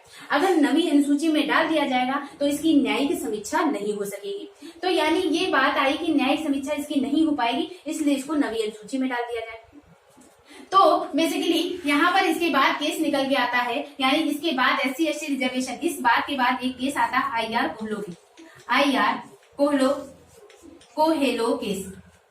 तो IR कोहेलो केस क्या था, तो IR कोहेलो केस जो है यानी यहाँ पर ये कहा गया कि हाँ ठीक है, लेकिन इसमें आप 69% रिजर्वेशन और इसे 69% रिजर्वेशन जो कि गलत है और उसे आप नवी अनुसूची में डालने की बात कर रहे हैं ताकि जुडिशियल रिव्यू ना हो सके, न्यायिक समीक्षा ना की जा सके। तो यहाँ पर ये कहा गया, यानी IR कोहेलो केस में कहा गया कि जो जुडिशियल रिव्यू वर्ड है, जो न्यायिक समीक्षा शब्द है, तो न्यायिक समीक्षा एक मूलभूत ढांचा है। न्यायिक समीक्षा जो है, न्यायिक समीक्षा क्या है, एक मूलभूत ढांचा है। न्यायिक समीक्षा एक मूलभूत ढांचा है, मूलभूत जब न्यायिक समीक्षा एक मूलभूत ढांचा बताया गया, यानी मूलभूत ढांचे का एक अंग बताया गया, तो यानी अब ये एक मूलभूत ढांचा है। और केशवानंद भारती बनाम केस में कहा गया था कि मूलभूत ढांचे को परिवर्तित नहीं कर सकती है पार्लियामेंट। और यहाँ पर बताया गया कि न्यायिक समीक्षा वर्ड जो है यही एक मूलभूत ढांचे का अंग है। जब न्यायिक समीक्षा मूलभूत ढांचे का अंग है बताया गया IR कोहलो केस में, तो इसका अर्थ ये हुआ कि मूल जो न्यायिक समीक्षा है इस शब्द को भी पार्लियामेंट हटा नहीं सकती है। उसके पास ये पावर नहीं है कि वो न्यायिक समीक्षा वर्ड को जो है हटा दे। यानी इससे ये निष्कर्ष निकल कर आया कि न्यायिक समीक्षा क्या हुआ, न्यायिक समीक्षा एक मूलभूत ढांचा है और जो है न्यायिक समीक्षा, तो इसको जो है पार्लियामेंट इसमें संशोधन नहीं कर सकती, इसको हटा नहीं सकती। तो अब हमारे पास निष्कर्ष क्या निकल के आता है, अब निष्कर्ष ये निकल के आता है जो नवी अनुसूची में जो भी सब्जेक्ट, जो भी विषय डाले जाते हैं, अब उनकी वर्तमान समय में न्यायिक समीक्षा हो सकती है। और इसके पहले जो केशवानंद भारती बनाम केरल राज्य था, उसमें भी एक डेट जो आपने देखा कि 24 अप्रैल 1973, 24 अप्रैल, यानी ये केस देख लिया आपने। और इसी से जुड़ा हुआ जो आपने अभी केशवानंद भारती बनाम केस देखा, तो उसमें एक पॉइंट और मैं ऐड कर देती हूँ कि ये जो केशवानंद भारती बनाम केस था, केशवानंद भारती बनाम केरल राज्य, केशवानंद भारती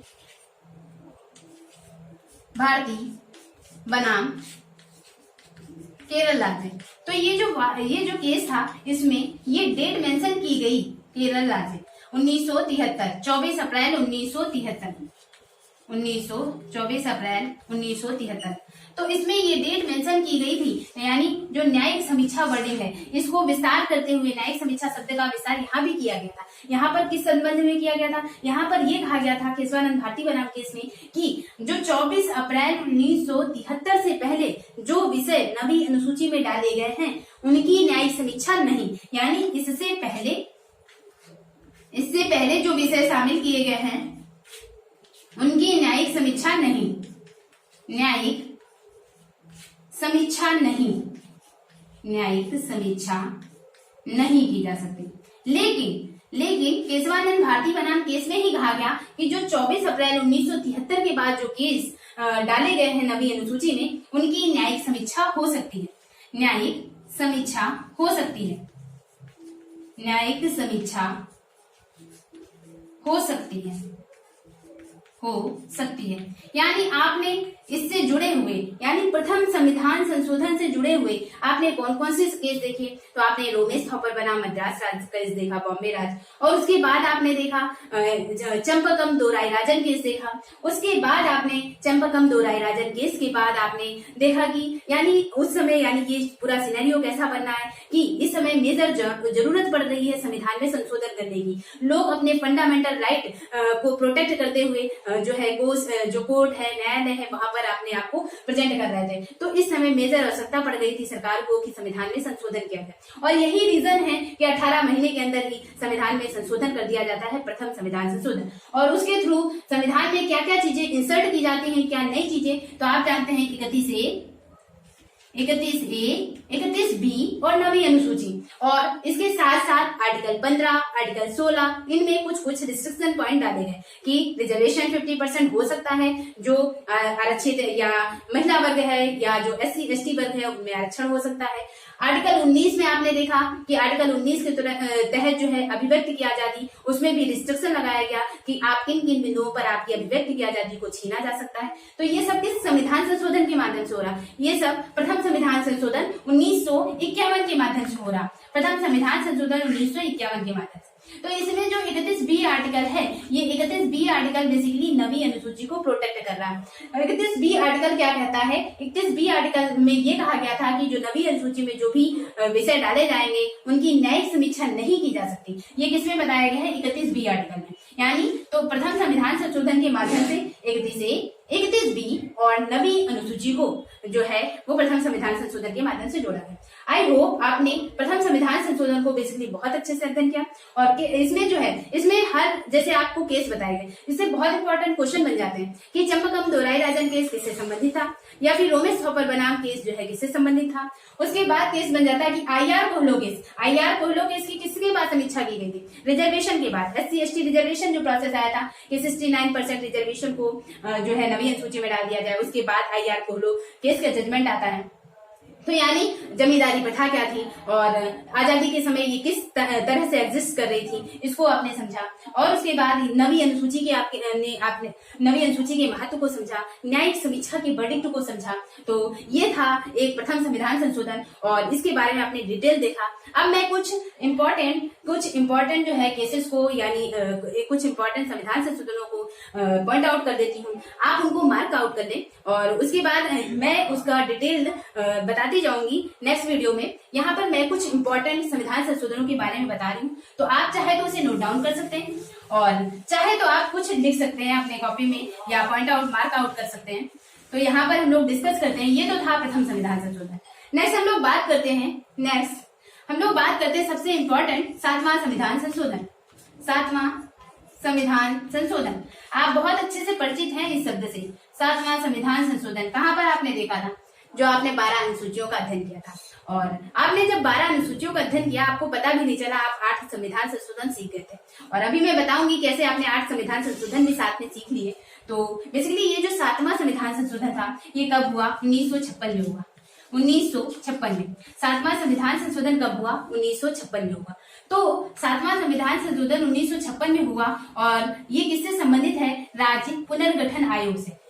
राज्य पुनर्गठन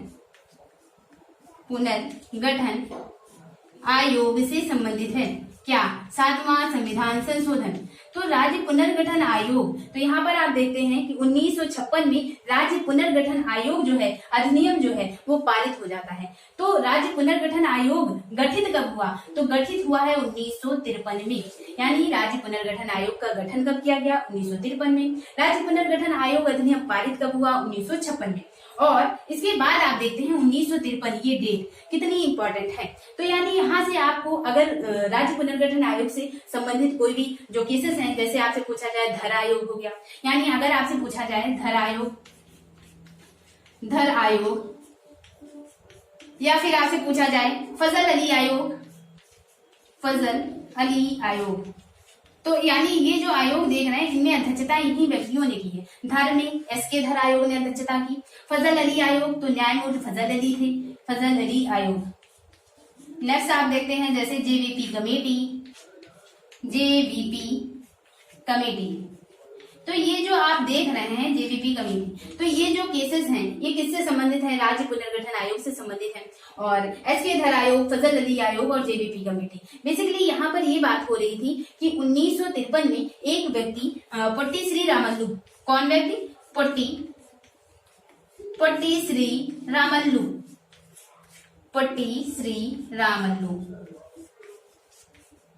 ठीक है। तो पट्टी श्री रामल्लू जो हैं ये इनका अनशन करते करते इनका निधन हो जाता।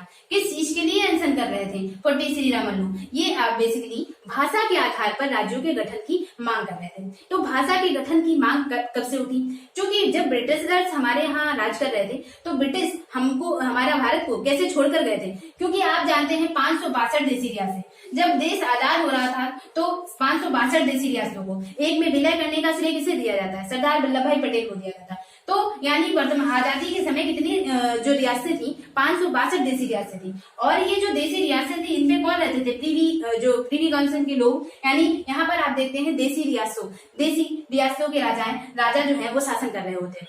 तो यहाँ पर क्या कंडीशन थी, देशी रियासतें 562 और इनको मर्ज करने का श्रेय किसे जाता है, तो सरदार वल्लभ भाई पटेल को जाता है। तो ये जो देशी रियासत थी 562, तो यानी इस समय भारत जो है 4 भागों में बटा हुआ था। जब ब्रिटिशर्स हमारे भारत को छोड़कर गए तो उस समय 4 भागों में, आजादी के समय भारत जो है 4 वर्गों में बटा हुआ था। और वो 4 वर्ग कौन थे, ए, बी, सी और डी, जिनमें से सी और डी वर्ग में जो स्टेट जो राज्य शामिल किए गए थे, सी और डी वर्ग को केंद्र शासित प्रदेश बनाया गया। कब, 1956। ये जो राज्य पुनर्गठन आयोग है इसके बाद जो है वो जो सी और डी थे इनको केंद्र शासित प्रदेश बनाया गया और जो ए और बी थे वो राज्य की श्रेणी के अंतर्गत आए। तो इस तरह से यानी पहले हमारा भारत 4 वर्गों में बटा हुआ था। फिर उसके बाद 7वां संविधान संशोधन 1956 के बाद जब भाषा के आधार पर लोगों ने भाषा के आधार पर राज्यों के पुनर्गठन की मांग उठाई और उनमें से सबसे पहले भाषा के आधार पर गठित होने वाला राज्य जो है आंध्र प्रदेश था। और किसके त्याग के फलस्वरूप आंध्र प्रदेश भाषा के आधार पर गठित हुआ था एक तरह से, तो पट्टी श्री रामल्लू के निधन के बाद। जब आंध्र प्रदेश भाषा के आधार पर गठित हो गया पहला राज्य, तो उसके बाद आप जानते हैं एक को अगर छूट दे दी गई तो सारे लोग यही करेंगे। यानी आंध्र प्रदेश पहला भाषा के आधार पर गठित हो जाता है, उसके बाद पूरे भारत में भाषा के आधार पर गठित होने की मांग उठने लगती है। यानी पूरे भारत में ऐसा स्ट्रक्चर बन जाता है सिनेरियो कि सारे लोग भाषा के आधार पर अपने राज्य को अलग करने की मांग करने लगते हैं। आंध्र प्रदेश हालांकि तमिलनाडु से अलग होकर बना था। उसके बाद नेक्स्ट आप देखेंगे इसके बाद, यानी इस विवाद के बाद 1953 के बाद 1956, यानी ये तो था यहाँ पर एपी आंध्र प्रदेश भाषा के आधार पर अलग हुआ सबसे पहले। उसके बाद 1956 राज्य पुनर्गठन आयोग के बाद भाषा के आधार पर कितने राज्यों का गठन हुआ, तो भाषा के आधार पर बेसिकली 14 राज्य और 6 केंद्र शासित प्रदेश बने। 14 राज्य और 6 केंद्र शासित प्रदेशों का गठन किया गया। केंद्र शासित प्रदेश बने, केंद्र शासित प्रदेशों का गठन किया गया। तो ये जो 14 राज्य थे, 14 राज्य किस आधार पर बने थे? भाषा के आधार पर। और 8वीं अनुसूची क्या बिलोंग कर रही थी? 8वीं अनुसूची में आपने देखा था मूल संविधान में 14 भाषाएं थी। तो ये 14 भाषाएं किससे थी? 14 भाषाएं जो 14 राज्य अलग हुए थे, यानी जो 14 राज्य भाषा के आधार पर अलग किए गए थे। तो अब बात करते हैं ये जो 14 राज्य और 6 केंद्र शासित प्रदेश बने, तो ये किसी न किसी अमेंडमेंट, किसी न किसी संशोधन के माध्यम से, इसके बाद के क्योंकि वर्तमान में 28 राज्य हैं, तो ये 28 राज्य 14 से 28 की जर्नी ये किसी न किसी संशोधन के माध्यम से आए होंगे। तो इसके बाद इनसे जुड़े हुए जो संशोधन है उनको हम लोग देख लेते हैं, पॉइंट आउट कर लेते हैं। यानी 14 राज्य के बाद 14 राज्य 6 केंद्र शासित प्रदेश के बाद तो कौन कौन से इंपॉर्टेंट हैं यहाँ पर संविधान संशोधन, तो इसके बाद यानी राज्य कैसे गठित हुए तो उसके बारे में देखते हैं।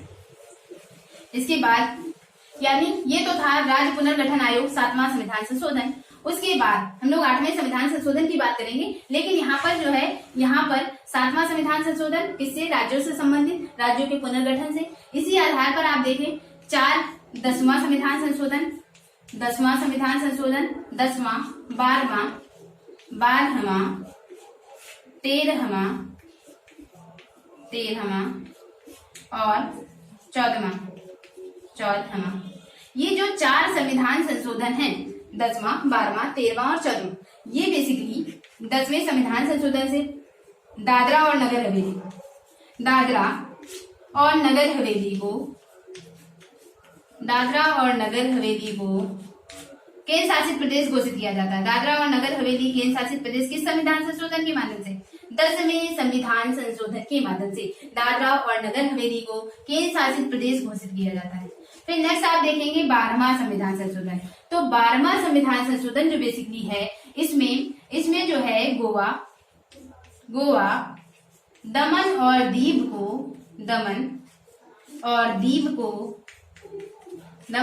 दीव को केंद्र शासित प्रदेश बनाया जाता है। यानी गोवा जब है 12वें संविधान संशोधन के माध्यम से यूनियन टेरिटरी बनाया जाता है केंद्र शासित प्रदेश, तो गोवा, दमन और दीव को 12वें संविधान संशोधन के माध्यम से केंद्र शासित प्रदेश बनाया जाता है। नेक्स्ट आप देखेंगे 13वां संविधान संशोधन। तो 13वां किससे संबंधित है? तो 13वां संविधान संशोधन नागालैंड से संबंधित है। तो नागालैंड से संबंधित आप आर्टिकल याद रखें कि नागालैंड को विशेष दर्जा देने की बात किस आर्टिकल में कही गई है? तो नागालैंड को विशेष दर्जा देने की बात 371A आर्टिकल में कहा गया है।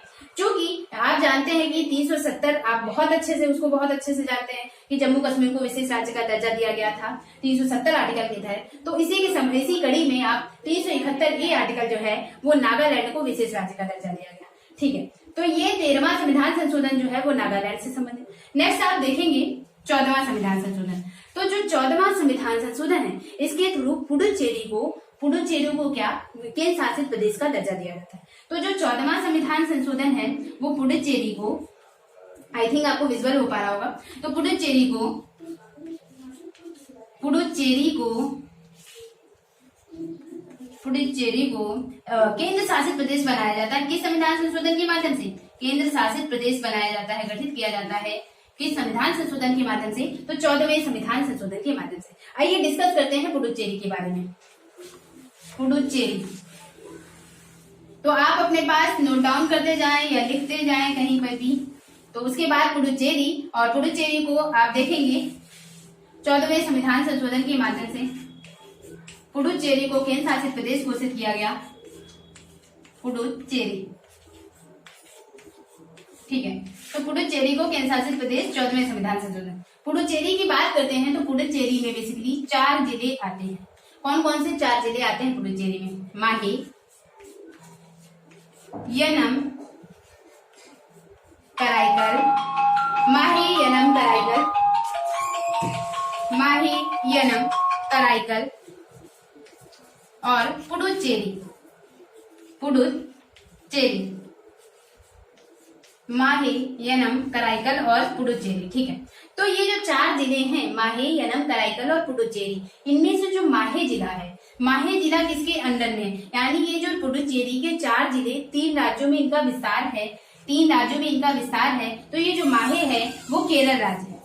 माहे किसके अंडर में आता है? केरल राज्य के अधीन है। उसी तरह यनम जो है वो आंध्र प्रदेश, यनम कहाँ है? आंध्र प्रदेश के रीजन में, आंध्र प्रदेश के क्षेत्रफल में, तो आंध्र प्रदेश में है यनम और माहे है केरल में। उसके बाद कराईकल और पुडुचेरी जो है ये तमिलनाडु राज्य रीजन में, तमिलनाडु। ये तो हुआ पुडुचेरी के 4 जिले। और ये बेसिकली इससे क्वेश्चन बहुत बनते हैं कि माहे जिला जो है वो कहाँ पर है, तो आप माहे जिला जो है वो केरल में, पुडुचेरी का जिला। फिर यनम जो है वो आंध्र प्रदेश में, कराईकल और पुडुचेरी जो है ये तमिलनाडु वाले रीजन में है। तो ये हुए पुडुचेरी के 4 जिले और 4 जिले जो है वो 3 राज्यों में विस्तृत है। तो इस तरह से ये हुआ 14वां संविधान संशोधन। इसके बाद नेक्स्ट इंपॉर्टेंट संविधान संशोधन में से, इसके बाद जैसा कि आप परिचित होंगे 21वें संविधान संशोधन से। 21वां संविधान संशोधन कैसे परिचित होंगे? इससे इसलिए परिचित होंगे आप क्योंकि आपने जब 8वीं अनुसूची पढ़ा था, और 8वीं अनुसूची जब मैंने बात की थी 8वीं अनुसूची की, तो मैंने बताया था 8वीं अनुसूची में बेसिकली भाषा के आधार पर जब आपने 7वां संविधान संशोधन देखा, तो यानी 14 राज्य और 14 भाषाओं के आधार पर गठित हुआ। तो जब 8वीं अनुसूची आपने देखी थी, 8वीं अनुसूची, तो यहाँ पर आपने देखा था 3 बार संशोधन किया गया था। कब? 14 भाषाएं, उसके बाद 1, फिर 3 और फिर 4, यानी यहाँ से आपको 3 संविधान संशोधन पता चल गए। कैसे?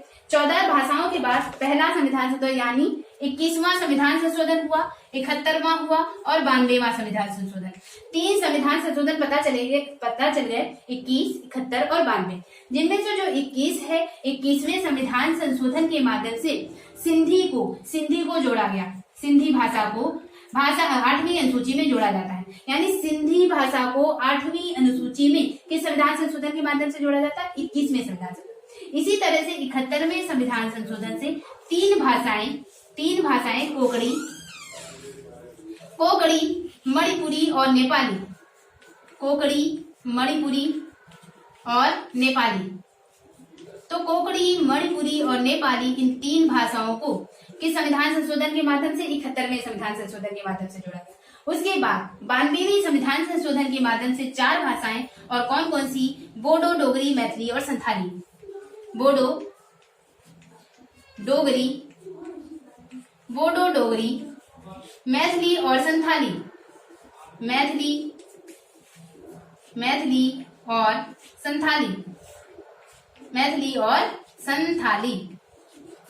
संथाली। ठीक है, तो आई थिंक आप अपने पास लिख रहे होंगे, मुझे भरोसा है। तो ये यानी यहाँ पर 4 भाषाएं जोड़ी गई, कौन सी? बोडो, डोगरी, मैथिली और संथाली, किस संविधान संशोधन के माध्यम से? 92वें संविधान संशोधन के माध्यम से। तो यानी 3 संविधान संशोधन आपने यहाँ सीख ली, 21, 71 और 92। ठीक है, तो यहाँ पर आपने देखा 21वां संविधान संशोधन आपने सीख लिया ना, कि यहाँ पर किस 21वां संविधान संशोधन सिंधी को 8वीं अनुसूची में शामिल किया गया 22 भाषाओं में।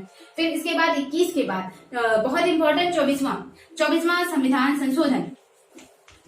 यहाँ से आपने 21, 71, 92 सीख लिए। तो मैं इधर नोट डाउन कर देती हूँ कि आपने क्या क्या सीख लिया है। 21, 71, 92, और उसके पहले आपने देखा पहला संविधान संशोधन, उसके पहले आपने देखा, यानी मैं इधर का इरेज कर देती हूँ, यानी आपने पहला संविधान संशोधन देखा, उसके बाद 7वां संविधान संशोधन देखा, उसके बाद आपने 10, 10वां, 12वां, 13वां और 14वां देखा, 14वां संविधान संशोधन देखा। उसके बाद आपने 21, 71 और 92 संविधान संशोधन देखे। उसके बाद हम बात करते हैं 24वें संविधान संशोधन की। तो 24वां संविधान संशोधन इसलिए इम्पोर्टेंट हो जाता है क्योंकि इसके जस्ट पहले 24वें संविधान संशोधन से जस्ट पहले क्या केस होता है? तो 24वें संविधान संशोधन से जस्ट पहले गोलकनाथ बनाम पंजाब राज्य, गोलकनाथ बनाम पंजाब राज्य। और इस केस में सुप्रीम कोर्ट की वर्डिक्ट आती है, सुप्रीम कोर्ट का जजमेंट आता है, और इसके थ्रू जो है वो पार्लियामेंट की पावर को सीमित कर दिया जाता है। यानी गोलकनाथ बनाम पंजाब राज्य केस के थ्रू पार्लियामेंट की पावर को कम कर दिया जाता है, और ये कहा जाता है कि जो न्यायिक समीक्षा है वो न्यायपालिका जो है न्यायिक समीक्षा कर सकती है किसी भी बात की। तो इसके थ्रू जो है पार्लियामेंट की पावर को सीमित कर दिया जाता है। गोलकनाथ बनाम पंजाब राज्य। अब जब है, चूंकि मैंने बताया कि अब ऐसे केसेस होंगे कि इसमें क्या हुआ, जब जुडिशरी होगी और एक तरफ पार्लियामेंट होगी। पार्लियामेंट आर्टिकल 368 के तहत अमेंडमेंट करने की पावर रखती है, संशोधन करने की पावर रखती है, और दूसरी तरफ न्यायपालिका जो है किसी भी वर्ड की, किसी भी मीनिंग की एक सर्वोत्तम व्याख्या करने की, यानी संविधान में जो भी चीजें शामिल की गई उनकी सर्वोत्तम व्याख्या करने की क्षमता रखता है। तो इस तरह से एक दूसरे को सुपरसीड करने की होड़ मच जाती है। यानी कभी आप देखेंगे जुडिशरी जो है सुपीरियर दिखती है, तो कभी पार्लियामेंट सुपीरियर अपने आप को करने की कोशिश करती है। और हालांकि इंदिरा गांधी के टाइम पीरियड पे पूरी तरह से इंदिरा जी की जो है मंशा यही रहती है कि पार्लियामेंट हर हाल में सुप्रीम रहे। तो यही केस, यानी जब गोलकनाथ बनाम पंजाब राज्य के मामले में, यानी हम हर केस को डिस्कस में हम लोग अभी देखेंगे, लेकिन अभी हम लोग पॉइंट आउट कर रहे हैं मेन संविधान संशोधन को। तो यहाँ पर मैं कुछ भाग इसका ले रही हूँ कि गोलकनाथ बनाम पंजाब राज्य में पार्लियामेंट की पावर को सीमित कर दिया जाता है। तो इसी से परेशान होकर, यानी एक तरह से कहते हैं इसी के बाद 24वां संविधान संशोधन आता है, 24वां संविधान संशोधन, और इसमें पार्लियामेंट की पावर को फिर से असीमित शक्ति दे दी जाती है। और इस समय सरकार होती है इंदिरा गांधी जी की, और इसमें यानी 24वें संविधान संशोधन से आपको क्या याद रखना है कि इसमें पार्लियामेंट को असीमित शक्ति दे दी जाती है, फिर से संसद को असीमित शक्ति दे दी जाती है। और बेसिकली हम लोग हर इसके बारे में डिटेल में देखेंगे। अभी आपको कॉन्सेप्ट देखना है कि क्या क्या जो है इम्पोर्टेंट देखना है। तो 24वें संविधान संशोधन में संसद को असीमित शक्ति दे दी जाती है, पुनः असीमित शक्ति दे दी जाती है। फिर नेक्स्ट आप देखेंगे 24वें संविधान संशोधन के बाद जो इम्पोर्टेंट में देखा जाए तो 35वां और 36वां, जिनके थ्रू अगर आपने क्वेश्चन सॉल्व आउट किए होंगे तो आपने देखा होगा 35 और 36 संविधान संशोधन से बहुत क्वेश्चन बनते हैं। जिनमें से 35वां संविधान संशोधन क्या है, यानी यहाँ से आपने क्या देख लिया, यहाँ से आपने 24वां भी देख लिया। फिर उसके बाद आप देखेंगे 35वां संविधान संशोधन। तो 35वां संविधान संशोधन किसकी बात करता है, तो 35वां संविधान संशोधन बेसिकली सिक्किम को 35वें संविधान संशोधन के माध्यम से सिक्किम को सह राज्य का दर्जा दिया गया। सिक्किम को सह राज्य का दर्जा दिया गया। और ये कब हुआ 35वां संविधान संशोधन, तो 1974 में हुआ, 1974 में। उसके बाद 36वां संविधान संशोधन हुआ, और वो 36वां संविधान संशोधन 1975 में होता है। इसके थ्रू सिक्किम को पूर्ण राज्य का दर्जा दिया जाता है, सिक्किम को पूर्ण राज्य का दर्जा दिया जाता है। तो ये हो गए 35 और 36 आर्टिकल। उसके बाद मोस्ट इम्पोर्टेंट 42वां संविधान संशोधन, और जिसने एक तरह से पूरी कहते संविधान की काया पलट करने का काम कि 42वें संविधान संशोधन में आप देखते हैं 60 अनुच्छेदों को परिवर्तित किया गया। मिनी कॉन्स्टिट्यूशन की संज्ञा दी जाती है 42वें संविधान संशोधन को। 60 अनुच्छेदों को परिवर्तित किया जाता है। तो आप देखेंगे वो बहुत वास्ट है 42वां संविधान संशोधन, हम लोग बहुत डिटेल में पढ़ेंगे इसको। लेकिन यहाँ पर आप देखेंगे कि इसके बाद मोस्ट इम्पोर्टेंट जो है, तो आप मार्क आउट कर लें 42वां संविधान संशोधन, जिसमें हम लोग 42वें संविधान संशोधन को हम लोग। तो ये जो 42वां संविधान संशोधन कब हुआ, 1976 में।